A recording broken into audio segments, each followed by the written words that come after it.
नाज़नी निगाहों से ना देख हम दरिया में नहाकर आए हैं। नाज़नी निगाहों से ना देख हम दरिया में नहाकर आए हैं। हवाएं क्या खाक रास्ता रोकेगी हमारा, हम तूफानों से टकरा कर आए हैं। अपने सपनों को हकीकत में बदलने के लिए अपने सपनों को हकीकत में बदलने के लिए हम अपनों को छोड़कर आए हैं। स्वागत है सभी साथियों का आपके अपने favourite education channel study exam academy पर। मेरे सभी खाकी वर्दी के दीवाने और भावी कांस्टेबल साथी एक बार क्लास में लाइव जुड़ जाए।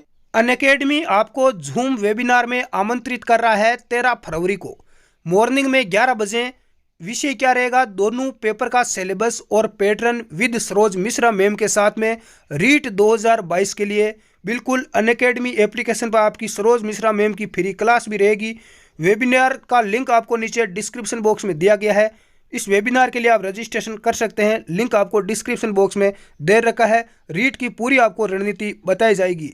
सभी साथी लाइव जुड़ जाएं। आज हम जीके का सुपड़ा साफ करने वाले हैं। बिल्कुल बहुत ही शानदार पहला प्रश्न आपके सामने स्क्रीन पर आ चुका है। भारत के प्रथम उप प्रधानमंत्री कौन थे? पंडित जवाहरलाल नेहरू, मौलाना अब्दुल कलाम आजाद, गुलजारी लाल नंदा, सरदार वल्लभ भाई पटेल।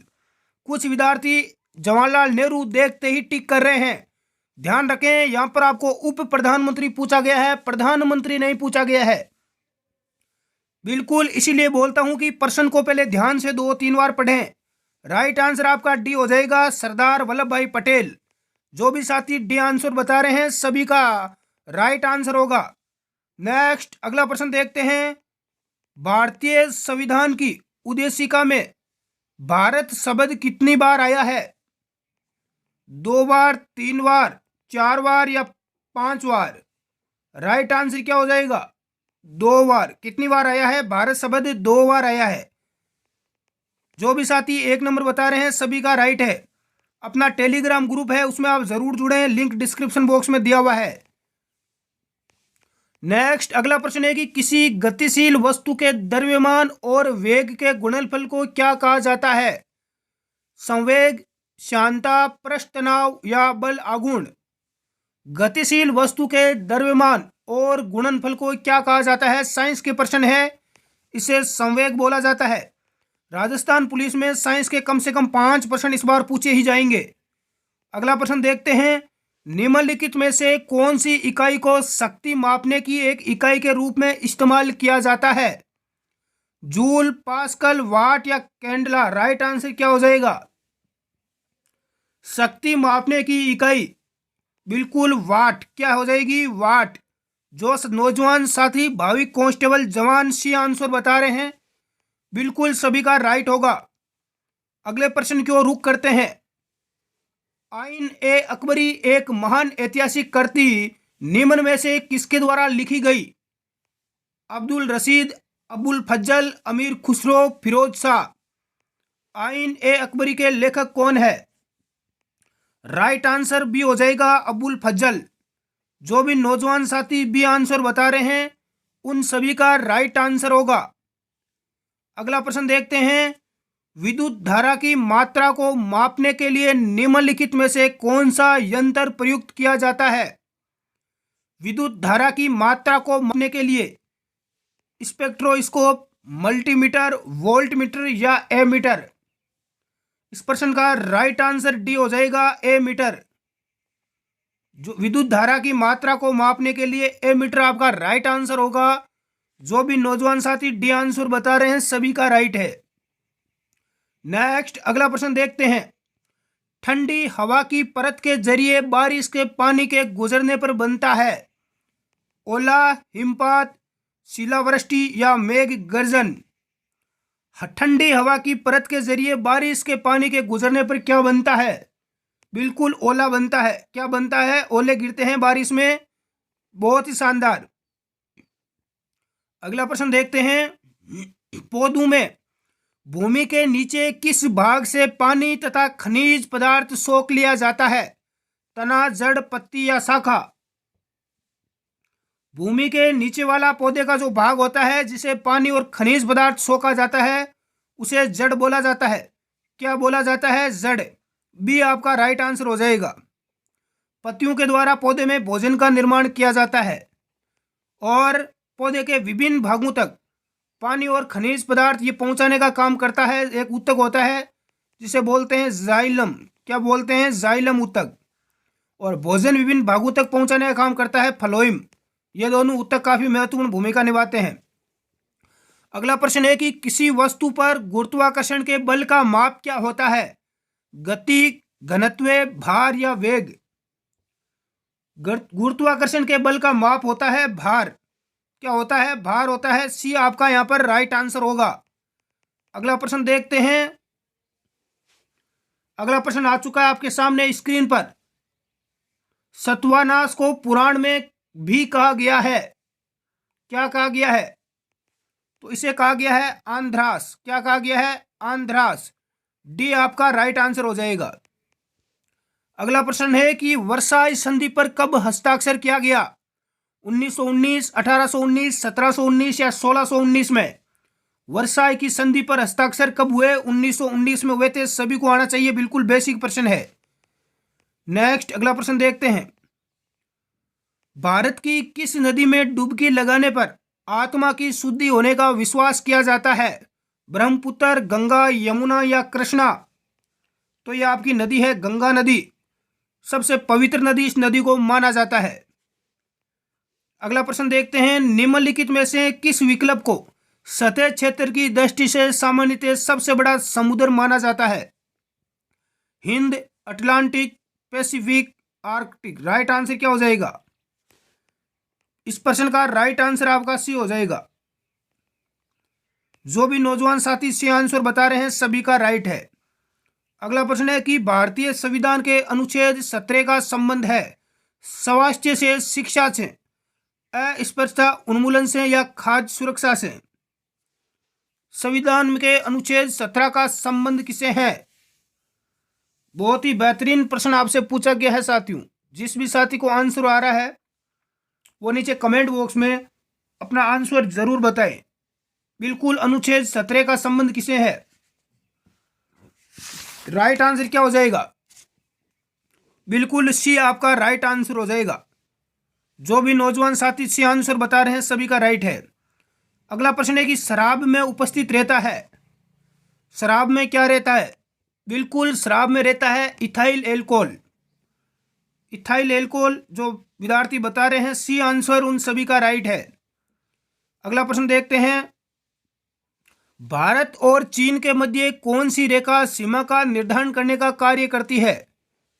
रेड क्लिफ रेखा जो कि भारत और पाकिस्तान के बीच है, 38 डिग्री समांतर रेखा, डूरंड रेखा या मैकमोहन रेखा? भारत और पाकिस्तान के बीच में है मैकमोहन रेखा। डी आपका यहां पर राइट आंसर हो जाएगा। अगला प्रश्न है कि एशिया का सबसे बड़ा द्वीप कौन सा है? सुमित्रा, श्रीलंका, जावा या बोर्निया?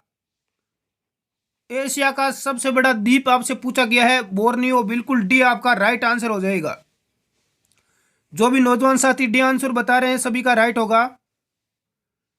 अगला है कि भारत में नवरोज त्योहार कौन मनाते हैं? नवरोज त्योहार कौन मनाते हैं? पारसी, हिंदू, ईसाई या मुस्लिम? राइट आंसर क्या हो जाएगा? एक नंबर हो जाएगा पारसी।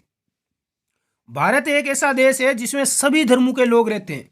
ऐसा कोई धर्म नहीं है, चाहे हिंदू हो, मुस्लिम हो, सिख हो, ईसाई हो, पारसी हो, हर धर्म के लोग आपको भारत में मिल जाएंगे। अगला प्रश्न देखते हैं। भारतीय रेलवे तत्काल टिकटों की ऑनलाइन बुकिंग हेतु पे ऑन डिलीवरी सेवा का शुभारंभ किस कंपनी ने किया? संचार सेवा, expert technology, Bharat technology, Anduril technology? Right answer क्या हो जाएगा? डी हो जाएगा, एंडुरिल टेक्नोलॉजी। जो भी साथी डी आंसर बता रहे हैं सभी का राइट होगा। अगला प्रश्न है कि भारत के राष्ट्रीय ध्वज का डिजाइन किसने तैयार किया? अपना जो राष्ट्रीय ध्वज है तिरंगा, इसका डिजाइन किसने बनाया? तिरंगा 3 रंग का।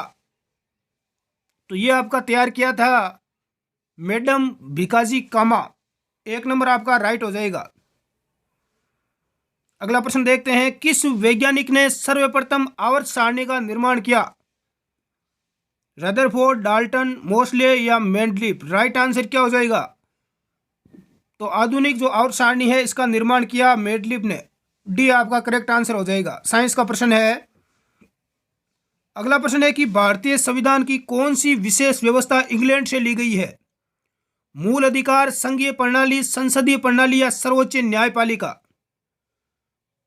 इंग्लैंड से ली गई है क्या? संसदीय प्रणाली। बिल्कुल सी आपका राइट आंसर हो जाएगा। नेक्स्ट अगला प्रश्न देखते हैं। बांदीपुर प्रोजेक्ट टाइगर रिजर्व किस राज्य में स्थित है? असम, कर्नाटक, मध्य प्रदेश या राजस्थान। तो ये आपका है कर्नाटक में। कहां पर है दोस्तों? कर्नाटक। कर्नाटक। निम्न में से किस नदी को बिहार का शोक कहा जाता है? सोन, गंगा, कोसी या गंडक। बिहार का शोक किसे कहा जाता है? कोसी नदी को कहा जाता है। सी आपका करेक्ट आंसर हो जाएगा। अगला प्रश्न पूछा गया है कि गीता रहस्य नामक ग्रंथ किसके द्वारा लिखा गया? बाल गंगाधर तिलक, महात्मा गांधी, विनोबा भावे, गोपाल कृष्ण गोखले। गीता रहस्य नामक ग्रंथ लिखा बाल गंगाधर तिलक ने। राइट आंसर आपका 1 नंबर हो जाएगा। जो भी नौजवान साथी भावी वर्दी के खाकी वर्दी के दीवाने बाल गंगाधर तिलक बता रहे हैं, बिल्कुल गुड इवनिंग, स्वागत है सभी दोस्तों का। एक बार क्लास को लाइक और शेयर जरूर कर दें प्यारे साथियों। अगला प्रश्न है, मीना माता रोग का कारण है सीसा, जस्ता, पारा या कैडमियम। मीना माता रोग का कारण क्या है? तो इस रोग का कारण है पारा, पारा मरकरी। बिल्कुल सी आपका राइट आंसर हो जाएगा।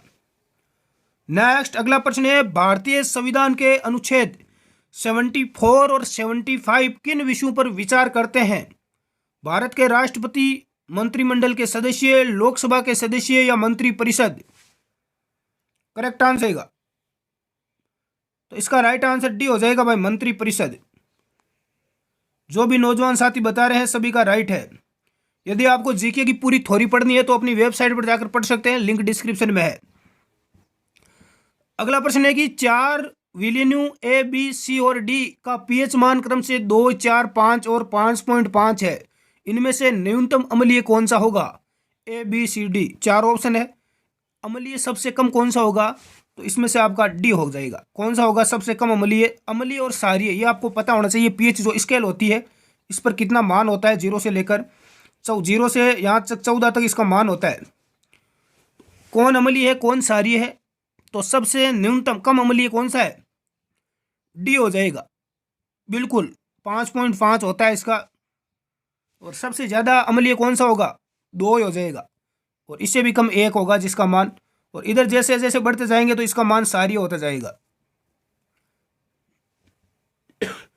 अगला प्रश्न कंप्यूटर का आ चुका है। मॉनिटर और हार्ड ड्राइव जैसे अधिक पावर हैंग्रो कंपोनेंट को आइडल रखने पर होता है। कंप्यूटर का प्रश्न है, आंसर बताएं देखिए कमेंट बॉक्स में। इसका राइट आंसर हो जाएगा हाइबरनेशन। 1 नंबर आपका करेक्ट आंसर हो जाएगा। अगला प्रश्न क्या है कि विद्यमान डॉक्यूमेंट्स को परिवर्तित करना डॉक्यूमेंट्स की कहलाता है? क्रिएटिंग, एडिटिंग, एडजस्टिंग या इनमें से कोई नहीं। कोई भी डॉक्यूमेंट्स है उसको हमें बदलना है, परिवर्तित करना है, तो ये डॉक्यूमेंट्स की कहलाता है। क्या कहलाता है? एडिटिंग कहलाता है। क्या कहलाता है? एडिटिंग। 2 नंबर आपका राइट आंसर हो जाएगा। कंप्यूटर का प्रश्न है कांस्टेबल एग्जाम के लिए। एमएस ऑफिस में किसी शब्द में समानार्थक जानने के लिए उपयोग में लाते हैं। एमएस ऑफिस की बात हुई है तो इसके लिए समानार्थक जानने के लिए हम प्रयोग में लेते हैं लैंग्वेज। बिल्कुल डी आपका राइट आंसर हो जाएगा। जो भी साथी डी आंसर बता रहे हैं सभी का राइट है। अगला प्रश्न है कि निम्न में से कौन सा फॉर्मूला एक्सेल के लिए गलत तरीके से लिखा गया है? तो इनमें से आपका फॉर्मूला देखो, एक्सेल में जब भी लिखते हैं तो सबसे पहले इस प्रकार से जो बराबर का अपना चिन्ह होता है ये डालना पड़ता है, लेकिन इसके अंदर नहीं है ये चिन्ह, तो ये आपका गलत हो जाएगा सी। अगला प्रश्न है, यदि आप चाहते हैं कि एक स्लाइड विनिश्चित समय के बाद ऑटोमेटिकली आगे जाए तो एनिमेशन के टैब में इस स्लाइड ग्रुप के ट्रांजिशन में चेक बॉक्स में क्लिक करें। क्या क्लिक करना है? Transition timer automatically after transition after automatic timer. तो इसके लिए आपको ऑटोमेटिकली आफ्टर, बिल्कुल बी आपका यहाँ पर राइट आंसर हो जाएगा, ये आपको क्लिक करना है। अगला है कि इनमें से कौन डिजिटल कैश प्रोवाइडर साइट है? डिजिटल कैश प्रोवाइडर साइट कौन सी है? checkoutgoogle.com, डी आपका यहाँ पर राइट आंसर हो जाएगा। अगला प्रश्न है, ऐसी डिजिटिंग आइटम है जिसका दिए गए संदर्भ में बहुत अर्थ नहीं होता, फील्ड, डाटा, क्वेरी या प्रॉपर्टी। राइट आंसर क्या हो जाएगा? बिल्कुल फीड हो जाएगा। जो भी साथी फीड बता रहे हैं, फील्ड 1 नंबर उन सभी का राइट है। अगला प्रश्न है, अनसोलिसिटेड ईमेल को कहते हैं न्यूज ग्रुप, यूजनेट, बैकबोन या स्पैम। तो इस प्रकार का जो ईमेल होता है उसे जंक स्पैम बोला जाता है। क्या बोला जाता है? स्पैम।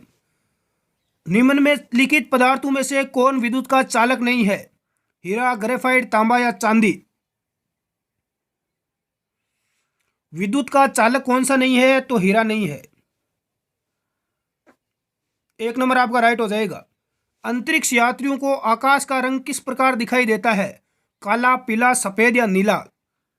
अंतरिक्ष यात्रियों को जब आकाश देखते हैं तो उनको पूरा आकाश काला नजर आता है। कैसा नजर आएगा? काला। अगला प्रश्न है कि ग्लाइकोजन का संचय होता है यकृत एवं पेशियों में, आमाशय में, रुधिर में या अग्नाशय में। ग्लाइकोजन का संचय कहां पर होता है? यकृत और पेशियों में। 1 नंबर आपका राइट आंसर हो जाएगा। अगला प्रश्न क्या है कि निम्नलिखित में से किस तत्व के अणु में परमाणु की संख्या सबसे ज्यादा है? ऑक्सीजन, सल्फर, नाइट्रोजन या क्लोरीन। परमाणु की संख्या सबसे ज्यादा है आपकी क्लोरीन में। किसमें है? क्लोरीन। डी आप, सॉरी क्लोरीन में नहीं है, इसका हो जाएगा सल्फर में। किसमें है? सल्फर या गंधक में। बी आपका राइट आंसर हो जाएगा। नेक्स्ट अगला प्रश्न है, सांस्कृतिक विरासत के महत्व के प्रति जागरूकता बढ़ाने के लिए विश्व विरासत दिवस कब मनाया जाता है? 18 अप्रैल, 7 अप्रैल, 22 अप्रैल या 15 अप्रैल। विश्व विरासत दिवस आपका मनाया जाता है 18 अप्रैल को। 1 नंबर आपका राइट आंसर होगा।